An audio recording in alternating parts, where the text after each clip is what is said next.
سلام ستړي مشي ورځ مو په خیر ګرانو لیدونکو پام وکړئ د دې ساعت لنډو او مهمو خبرونو ته د غزني چارواکي وایي د غزني په مرکز کې شپږ وسلوال وژل شوي او درې نور ټپیان دي د غزني ولایت سیمه ییز چارواکي وایي د دې ولایت د دوهم امنیتي او اړوند سیمه کې د ځانګړو عملیاتو په ترڅ کې شپږ وسلوال مخالفین وژل شوي د دې ولایت د والي بیان وحید الله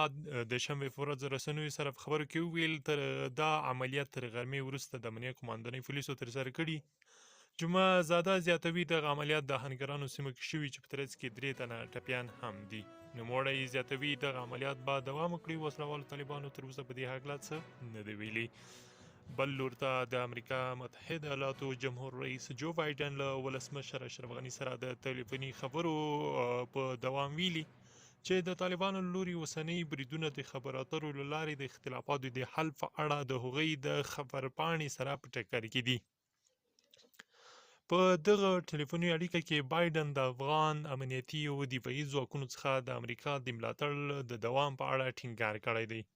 او ویلي دي چې موږ به تر ډیره وخته د افغان امنیتي او دفاعي ځواکونو ملاتړ کوو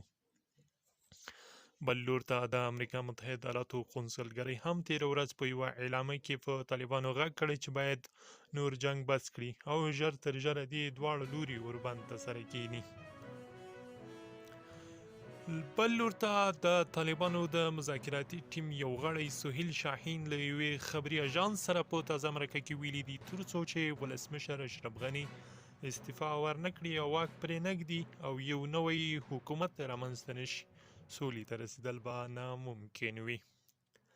د دغه خبر په اورېدلو سره په هیواد کې زیات